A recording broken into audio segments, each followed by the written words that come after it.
everybody. I'm Jay Scherr with Jay Scherr Business Consulting. We help entrepreneurs, business owners, and other leaders maximize their potential, build rock-solid foundations for their businesses, and create more freedom in their lives. And you've joined Business Minds Coffee Chat. My guest today has said it's not power that corrupts a person's character, it's pressure. Well, on today's episode, we're going to explore where pressure really comes from and how it can harm us. But we'll also talk about the other side, how pressure can be a catalyst for unprecedented growth when we know how to harness it. My guest is a wife to Matthew and a proud mother of 2 boys who she calls her truth tellers.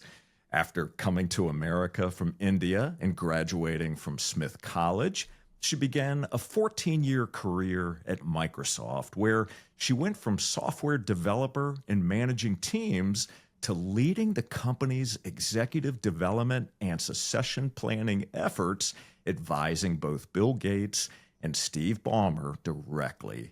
For over 20 years, she has led her own consulting firm where she coaches and advises CEOs, senior executives, government agencies, nonprofits, and academic institutions around the world. She's a TEDx and keynote speaker and author of the book, You're the Boss. She's written for and has been featured in major media outlets such as Harvard Business Review, The Wall Street Journal, Forbes, Inc., and Fast Company. Please welcome the CEO of Nawaz Consulting and the woman helping us become the boss we want to be and others need while experiencing less stress and greater impact, Sabina Nawaz. Sabina, it is so great to see you. Thank you so much for being here today. Wow, Jay, thank you so much. Clearly, you've done a lot of homework and digging around for that wonderful introduction. Thank you. It is my pleasure, and I am so excited about our conversation today. And, you know, I have to tell you this, just researching you, digging into your content, reading You're the Boss, and really trying to immerse myself into your world, how you think, really has been an extraordinary experience for me, and quite frankly has opened my eyes and has had me asking better questions, deeper questions about myself and about those who I'm around. So I want to thank you first and foremost, because your work really has been instrumental, and I know that your insights and wisdom that you share today is going to be a game changer for all those that are watching and listening right now. So I thought a good starting point for us would be maybe for you to share with us a pivotal moment that has changed the course of your life. If you could share one of those moments that you personally have experienced. Well, Jay, how deep do you want me to go? Deep. All right. Well, then that would be when I was 9 years old. And I was in India, in Calcutta, standing on our stoop in our building, and I had a knife to my throat, a knife that I was holding to my throat, deciding whether I should push that in further and end my life. And this was because I had grown up in a household filled with domestic violence. It was incredibly painful to be in that and to witness those acts of violence. And I thought if I pushed that knife in further, I'd be done. I wouldn't have to deal with this. But what stopped me was a voice of somebody who had sat on that stoop with me that very morning as I was studying. And this was a guy named Jalil who lived in our building. He had no education. He would run errands for our family, and my mom would give him breakfast. And so Jalil was sitting there dunking his loaf of bread into his tea, and I was sitting there studying, and he had said, with his voice filled with way more faith in me than I had in myself, how I was going to be successful and go so far, and because I worked so hard and I studied so well. And as I stood there with that knife against my throat, I thought, what would be harder? To push that knife in and finish this unpleasantness, this pain once and for all, or to trust that Jaleel was onto something and that I would get through this on the other side. And that was a pivotal moment because I made that choice to listen to that positive voice in my head amidst all the clamoring of everything else that was going on. Wow. That is quite the opening story. So can we pull on a couple of threads there? Of course. So choice and listening to that voice, or listening to the right voices. Mm-hmm. I want to step back just a little bit further from that moment in time.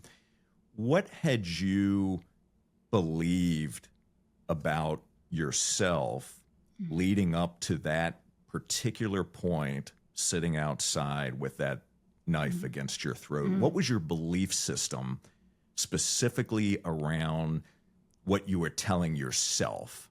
Yeah. I was telling myself that I didn't know how to make this stop.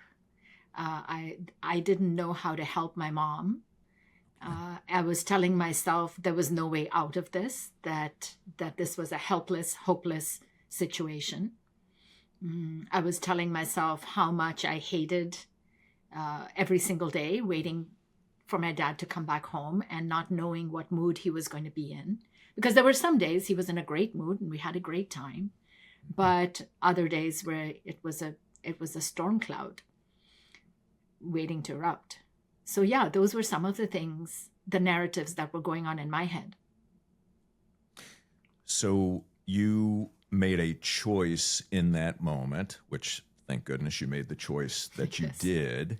Yes. Now, after making that choice and listening to the right words that were shared with you at the right time, was there any point after that where you referred back to those same exact words that were shared with you?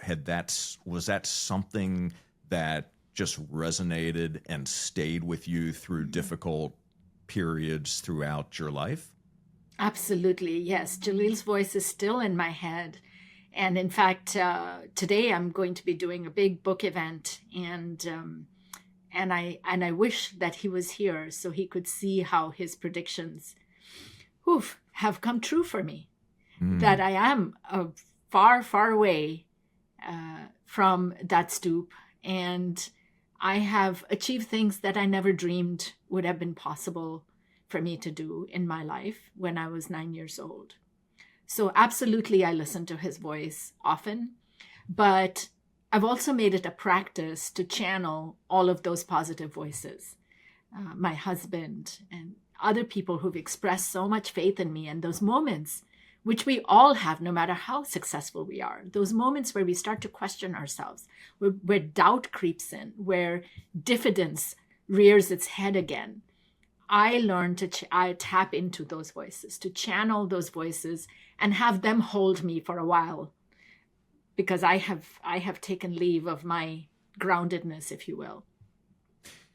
Well, we're all human, and I can't speak for anyone else's experiences but my own, but certainly I have been in that same situation where I've lost my groundedness, where I didn't believe in myself, where plenty of self-doubt overtook me and kept me from doing the things that I could have been doing, from reaching my potential, from being my best. Now, it amazes me, as you tell this story, and as I read your book, and as I listen to the videos and the content that you put out today, the fact that Jaleel impacted you so much in that moment at such a pinnacle point in your life, you're doing exactly the same thing for others. And what truly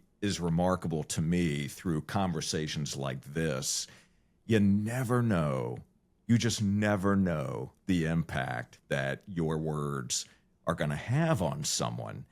unless they specifically reach out to you, but you think about the thousands upon thousands of people who you reach through your work, through your book, through your videos, through your TEDx, and all the other things that you do, and the impact that it has. It creates a ripple effect, and it really is amazing to think about. What an awesome responsibility, but also what an amazing gift. Yes, yes, it's a privilege. It's definitely a privilege. I think when we give, we receive more than the receiver at times. And I often say that the sign of a first-class relationship is where each party insists that they're the ones who won the jackpot. And I can't help but reflect, Jay, as you're saying this, and the ripple effect is in the role of a manager, in the role of a supervisor, or any sort of senior position where you have more experience, more power as a result, more knowledge, that you have an outsized impact on other people.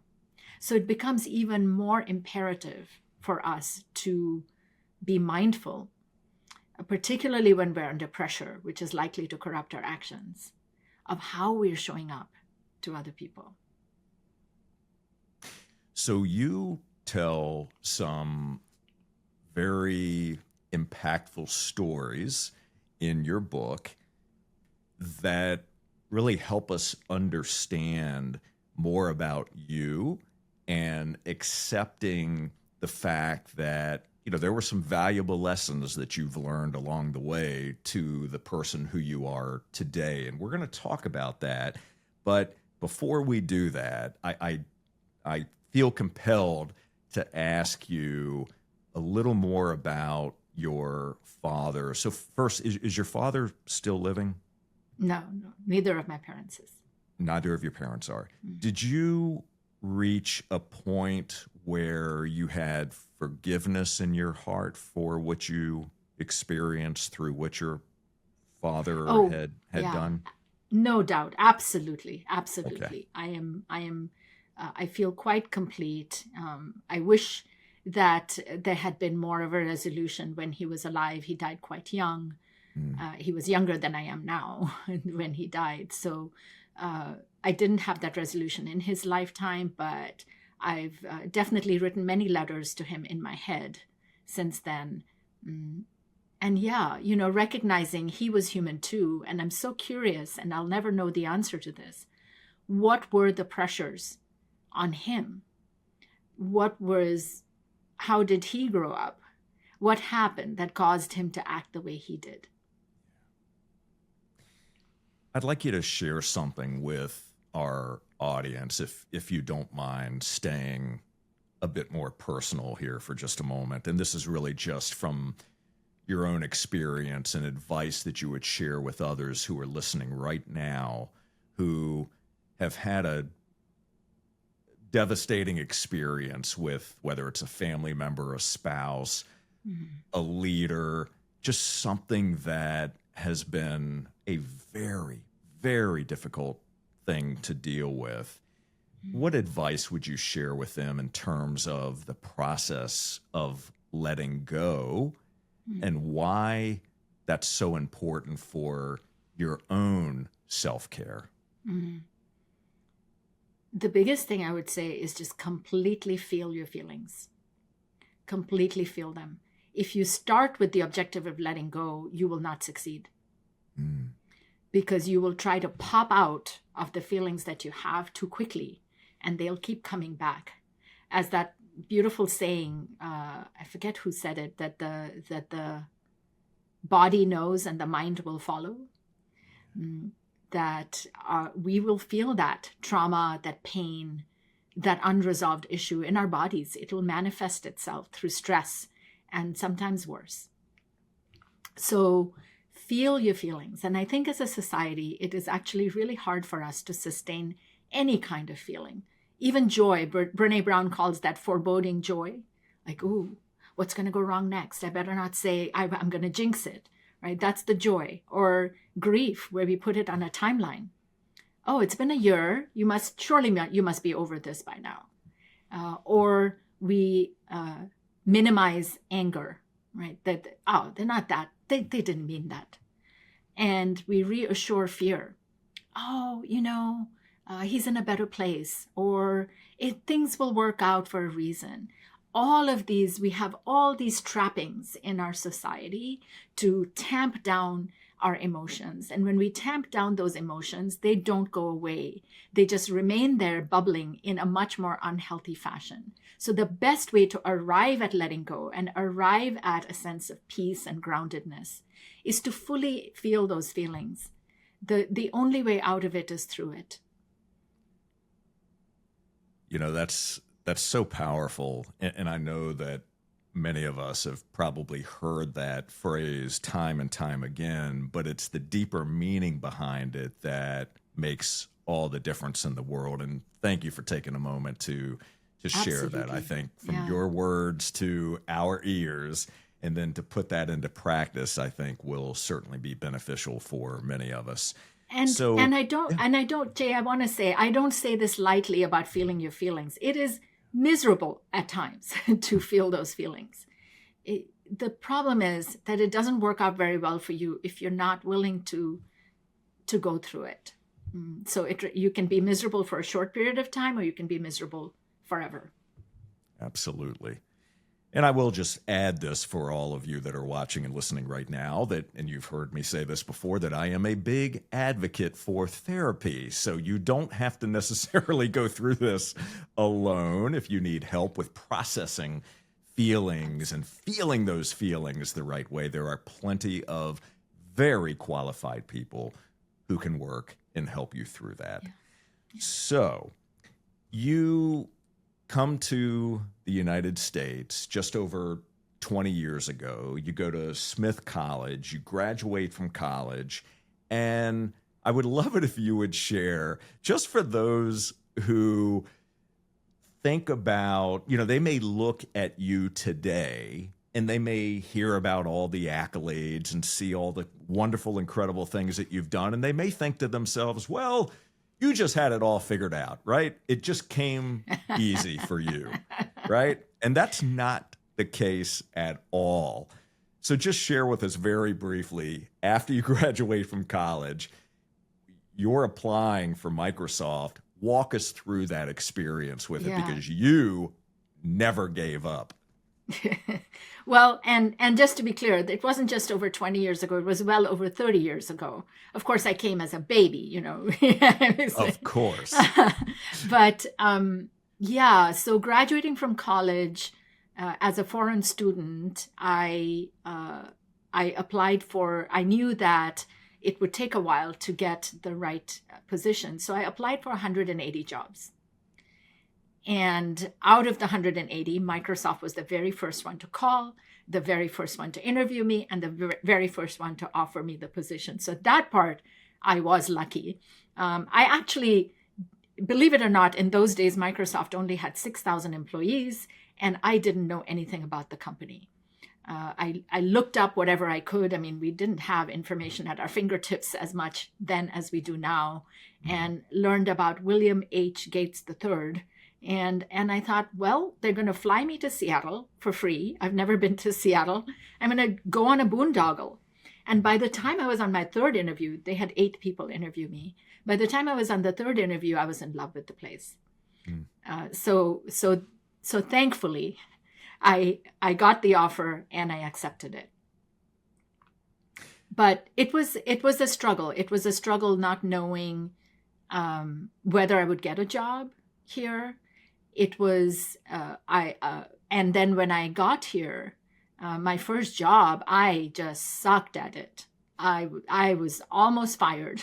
So it wasn't easy. I definitely didn't have it figured out. Often people say to me on certain things, they'll compliment me and say, you're a natural. And I'll say, yeah, it's taken me 25 years to become a natural. Yeah, you're the 25-year overnight success, right? Exactly. Amazing. So had you had a vision for what your career was going to look like? I mean, did you have this all figured out, if you will, in terms of your career trajectory, or were you just, as you were going along, you were figuring it out? Yeah, heck no. I absolutely, I was figuring it out. I knew I wanted to study computer science. Okay. When I was growing up, the city I was in had an entrance exam for people for medical school and engineering. 20,000 people sat for the exam. The first 2,000 got in to medical or engineering school. And for engineering, you got slotted based on your rank. So if you were the first 20 out of 20,000, you got to study computer science. My rank was 800 and something.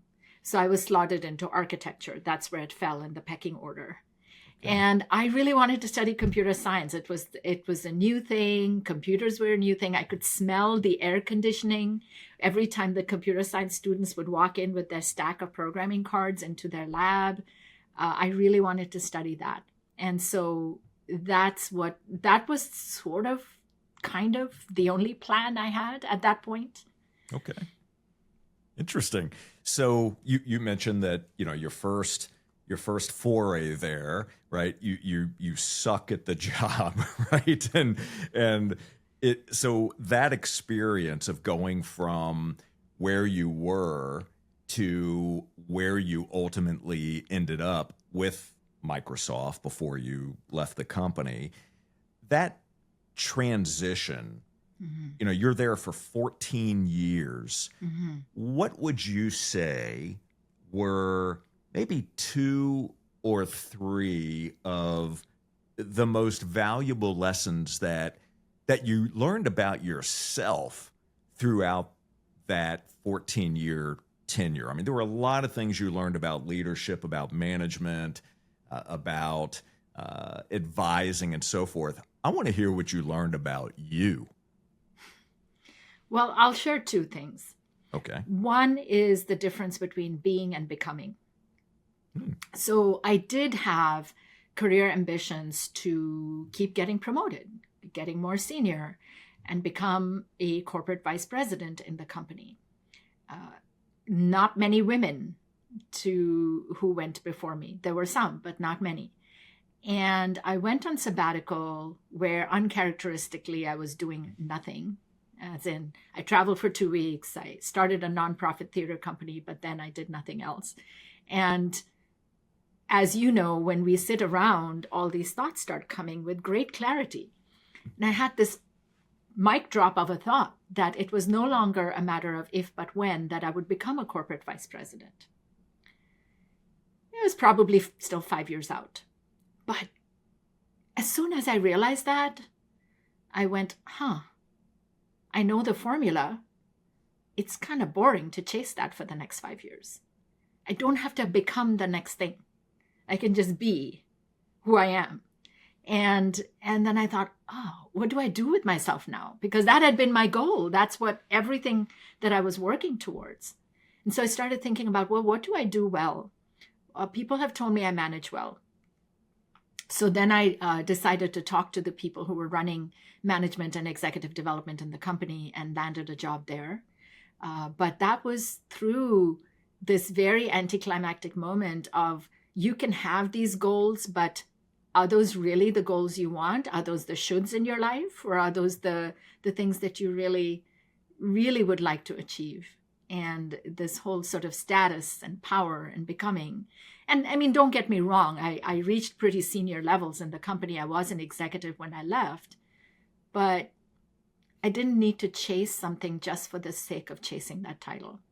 So that was one big lesson I learned for myself, is to walk away from things that are just the outward trappings of success. I've got to feel it, and I've got to be enjoying it. It's got to push me and challenge me, and I've got to learn something new. And I felt like I wouldn't be learning something new. I knew how to go through the motions and secure that next promotion. If I could just hit pause on that for just 1 second, because I find that just utterly amazing and interesting, the way that you frame that. And I'll just give a sidebar comment. So I had 32 years in corporate, and as I look back over the years and think about the things that I was chasing for many of those years, whether it was titles, money, ego, you name it, right? I was chasing it all. Yes. There was a period where after I left, I didn't know this at the time, but years later, upon reflection, I realized that I actually should have left one of my corporate positions 5 years earlier than I did. Imagine staying in a role for that long when it just was not bringing you fulfillment. Right. Exactly. It's very seductive. Oh, yes. Yes. So tell me the other one, because I didn't mean to interrupt you, but it sounded like there was something else that you were going to share there. Well, yeah, sure. It's being the only technical woman and one of the few, only technical woman in the building. I was in a meeting once with a couple of male colleagues, and they said, "Oh, before Becky gets in, let me tell you this joke." And I said, "Why before Becky gets in?" And they said, "Well, because she's a woman." And I said, "What about me?" And they said, "You're just one of us." Now, that was another pivotal with a small p moment for me, which is up to that point, first few years of my career, I actually had been trying to blend in and be one of the guys, not stick out, and so that I could be part of the club. And I realized, great, be careful what you wish for, because now you're there. And you know what? I am not a guy. I am a woman. And I need to forge my own way of being and my own way of showing up in this environment, even if I'm one of the only few. So that was another realization for me of understanding, yes, I mean, of course, you do need to fit in to some extent, but also you don't want to lose your identity. Oh, yes. Absolutely. That's such a powerful lesson as well. I'm so glad that you shared that one too. So I want to switch to some of the key areas, some of the key learnings and lessons in your book. But I have to ask you this: working with the founder of the company. So you're at one point, obviously toward the latter part of your time there, you're advising directly with Bill Gates and Steve Ballmer. Knowing that you have these individuals that are at that level, what was that experience like for you? Did you feel like you were in the right room at that point? Did you feel that you were the right person at the right time to have these conversations and to be advising them? Can you share just a little bit of insight on what that experience was like for you? I'll just share 2 points in time, Jay. The initial point in time where I came straight from engineering and running engineering teams into HR, not knowing a lick of formal HR practices around management development or executive development. So at that point, I would go into meetings with them going, I'm making this stuff up as fast as I can. When am I going to be found out and have to sell lattes outside the door? So, and it wasn't imposter syndrome. It was real. I really didn't have any formal training. My first training was being thrown off the deep end of one of the deepest pools. Now, of course, over time, I got training and certification and so on and so forth. But that was my initial experience. And then I realized, I can add value here. My lived experience as a manager is valuable. I also know how to run businesses and deliver what our customers, in this case, internal customers, need. I know how to turn things around and increase productivity on my team and motivate those folks. So it was a great ride. It was really, I learned a lot, of course, and it felt like a great partnership. I love that.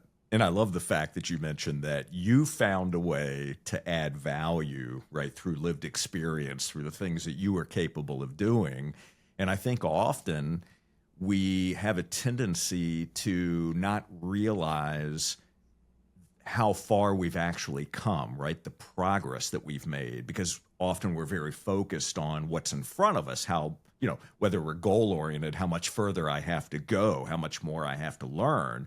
But take moments to look in the rearview mirror, not to live there, but to take moments to realize that, hey, I've done this, and I've shown myself that I'm capable of doing something where I can bring and add value to others. So I love the fact that you brought that up. Thank you for sharing that. So let's talk about pressure and what I would love for you to share with all of us in terms of the way that you wrote your book. And this is a heavily researched back book with great stories and incredible insights and lessons. Share with us where these pressures come from as a manager, as a leader. Well, they come from just about every direction, especially these days. So you've got things going on a global scale. You've got things going on a national scale. We can say we're worried about where things are headed, how they're going to get resolved. How do we deal with deep divides politically? So many things are causing pressure just on anybody, not just a manager. Then you've got organizational pressures. And by the way, pressure kind of shapes us from the outside in. These outside pressures build then internal pressure. So now companies are going, ooh, are we headed for a recession? Do we need to do more layoffs? Well, that's a lot of pressure. How do we do more work with less? Because of potential economic downturns or because of AI and how technology will shape things. Do we really need to put a bet on that many people, or do we put more of a bet on AI and machines? So there's pressures from that perspective. Then, not to mention any personal pressures, family pressures, health issues, and so on. All of these then lead to us generating pressure from within ourselves that then go and impact all the people we manage. For example, we can show up as managers thinking of ourselves as the sole providers, sole as in only, SOLE, where we think, my team is so buried, they have their own set of pressures, I'm just going to jump in and do it this one time, which of course this one time becomes this 50th time. And soon in trying to protect them from burnout, we are burning out. But we're actually not just only protecting them when we're doing that, we're also protecting ourselves. In other words, we're protecting our corporate mortality, that if I keep doing this, then people will hire me, people will like me, people will be dependent on me, it'd be harder to get rid of me. And so there's many ways we show up as these sole providers that then just layer on more pressure for ourselves, reduce the capability of the team and stanch their creativity, their independence. And so they're doing less. And it's all around not a happy outcome. So this has a cumulative effect. Absolutely. Yeah. Yes. And I'm sure that many of you right now, as Sabina is sharing this, you're probably shaking your head. Yes, yeah, I've been there before, done that. Matter of fact, I'm doing that today. And so this is your opportunity to pause and learn what you can do differently, right? Self-awareness really is a key here because we don't know what we don't know.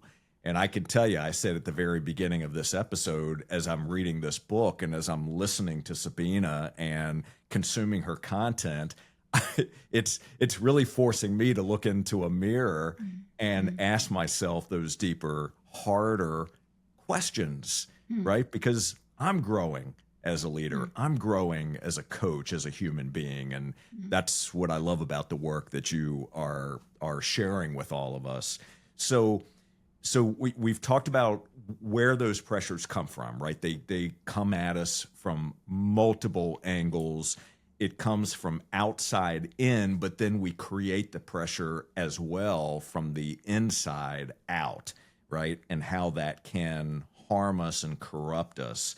So one of the key things that you do in this book is you share so many exercises and lessons on how we can actually harness that pressure and use it. We can actually convert it and use it for good, to transform us, to help us reach our potential. So I want to spend a few minutes talking about some of the more strategic or tactical things. And I'd like you to maybe pick, obviously we can't go through all the details. We're going to go ahead and provide a link in the show notes for everyone to go out and purchase a copy of the book, but share some of the key techniques that you would suggest, some things that we can do, that our listeners can do to begin to harness this pressure and use it for good. Yeah, Jay, you're really putting your finger on something key, which is that pressure can be used for good. In fact, that's how diamonds get formed, under pressure. So there's a difference between coal and diamond, and how do you make that choice? I'll share one key piece. Okay. Which is, when you're under pressure, our tendency for most of us is to hunker down and do more, work later, answer more emails, set up more meetings, whatever it is, do more. And that is absolutely the wrong thing to do, because those more things will just breed more. They're like gerbils overnight. And so instead, you do nothing. You do nothing. When the minute you feel that push of pressure, stop. And there's a practice in the book which I call blank space. This is taking 2 hours a week where you unplug completely from your computer, from the internet, from reading, from talking, and you just be. You just think. This is how I had my big moment in shifting my career, for example. So there are many techniques to set that up for success. It's actually very difficult to do, not just because it's carving out 2 hours, but emotionally, most people find a struggle. Like, what do you mean? I'm not supposed to do anything? Aren't I a human doing, not a human being? And so there are many techniques that you can use to set it up for success. But those who have done it, one example of somebody who did this, and she would write little sticky notes throughout the week for her blank space date. And then she'd bring all the stickies with her. And she realized that it wasn't any one of those stickies, but the sum total of what she was finally seeing, where she wasn't just stuck in the minutia of one item. And she went, oh my gosh, we're missing this major opportunity in this one market. She wrote a memo, got her promoted 2 levels up, and put in charge of that market. Now, that wouldn't have happened if she hadn't taken the time to step back and make out the forest for the sticky notes.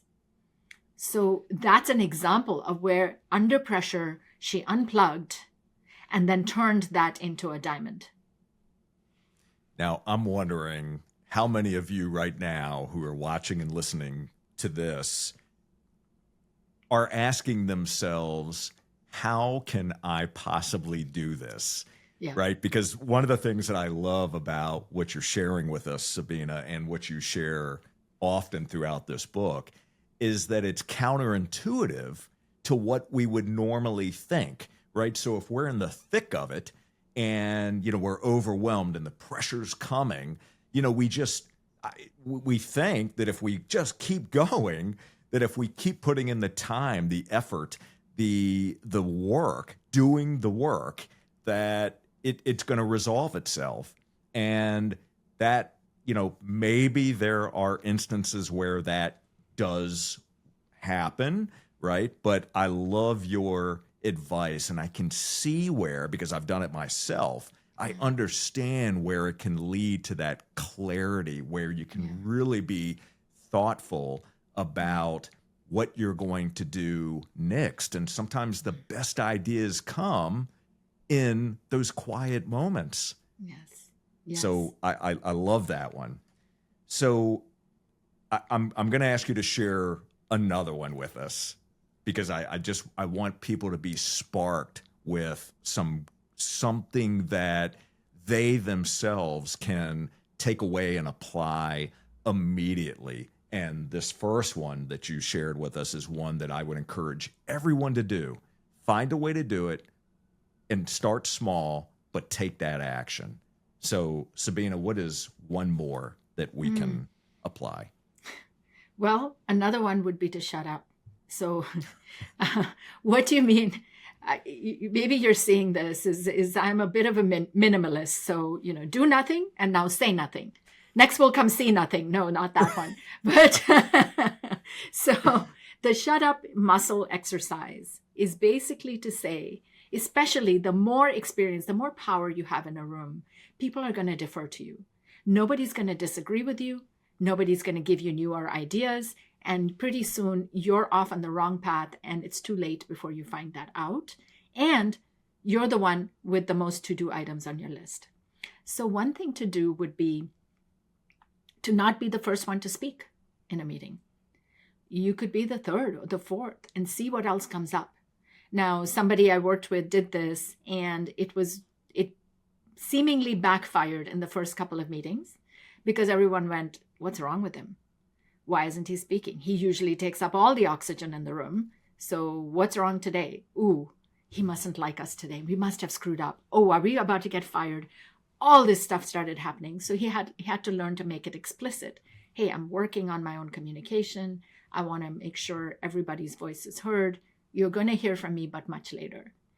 And what do you know? He ended up saving about 25% of his meetings. He didn't have to attend anymore after his team had that leeway to step up and run things and provide creative ideas that didn't get shot down or stifled. So exercising your shut up muscle is a very good tool to both reduce the distance you have power-wise, experience-wise between yourself and others, and to reduce the pressure on yourself that you have to do it all yourself. So in a moment of just being fully transparent, this is definitely an area that I fall short on more often than I would like. And so I'm a work in progress there, but I appreciate you bringing that one up. And I also appreciate the detail that you go into in the book, because that's a very important one for me personally, and certainly one that I can help others work through as I become better at it. So thank you for that. So Sabina, what are one or two bigger questions that you're contemplating today? The bigger questions could be personally or professionally, but the bigger meaty questions, just one or two that you're contemplating now. Wow. Nobody's asked me that before. I've done a lot of podcasts, Jay. It's going to take me a moment to think about it. Sure. Is turnabout fair play? Can I ask you what's a big question you're thinking about? I will give you one question. Okay. And it is around, how can I serve more? How can I give more of myself, yet at the same time ensure that I'm maintaining a sense of harmony in my other life buckets? So not work-life balance, but really looking at giving more, serving more, because I'm at a stage in life where that's important to me. Yes. Yet not running myself dry. Is that? Yes. I don't know if I'm stating that correctly, but that's beautiful. That comes to my top of mind. Yeah. Thank you. As an extroverted thinker, it's helpful for me to know what other people are thinking, and then it opens up my brain a little bit as well. Okay. There are two questions. One is, what is required of somebody in my shoes at the time we find ourselves in? No matter which side of the political divide you might be on, I think we'll all agree that there's a huge rift. And there's a lot of friction. And in the line of work that I do, what is my responsibility to help make the world a better place? That's a good one. If you have an answer, I'm open to it. I have no clue, haven't figured it out, but that is definitely a question I'm sitting with, along with several of my colleagues. And the second question is, and I literally think this every single day of my life, if this is my last day, how am I squeezing the juice to every last drop of my life? How am I fully living, radically present, 110% extracting what I want to extract out of this last day or out of this last moment in my life? Wow. 2 deep, thoughtful, and beautiful questions.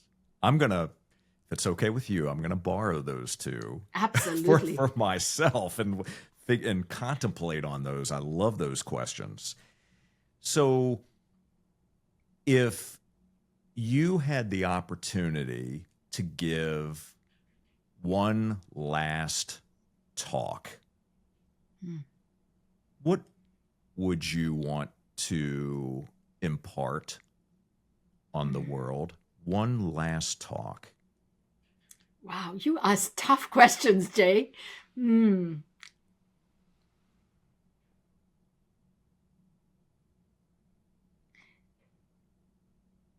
It would have to be something in the range of courage and about raising your heart rate. So I often jokingly say I'm paid to raise people's heart rates because I'm in the business of leadership development, and leadership is not rocket science. People actually know everything there is to know about leadership. And if not, there's plenty of books to talk about it, including mine. It's the act of leadership. And the act of leadership, and I don't mean management, I mean leadership, which can be done by anyone, anywhere, at any time. You're the boss of your life. And you have to take acts of leadership and courage. Courage means your heart's going to pound and you're still going to do it. Otherwise, it's not courageous.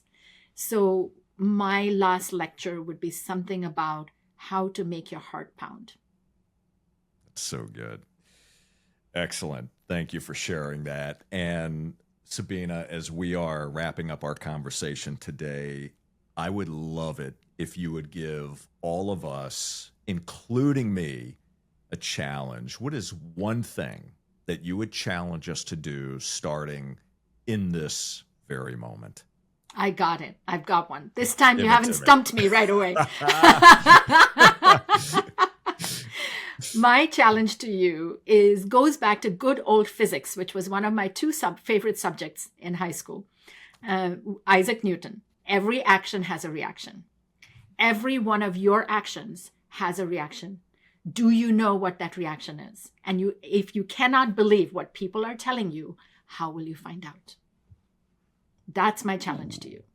Oh, that's a good one.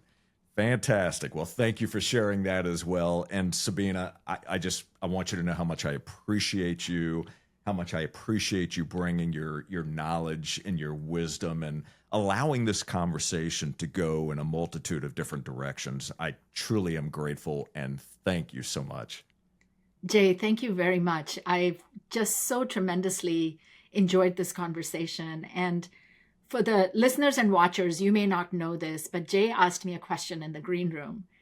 It was something along the lines of, what would it take for this to be an exceptional experience for you? Is that right, Jay? Did I get that question right? Close Nobody's enough. asked me that before. And you have made this an exceptional experience for me because it allowed me to get reconnected with those bigger questions, with the things that really matter. And I hope that that's the case for everyone leaving here, is starting to get regrounded, reminded of what really matters and how you're going to go search for those answers. Thank you. That is so good. You are such a gift for all of us. Thank you. And my friends, I want to thank you so very much for watching and listening. And I do have a quick favor. Would you take just a moment to leave us a review, subscribe, rate, and leave that review on Apple Podcasts?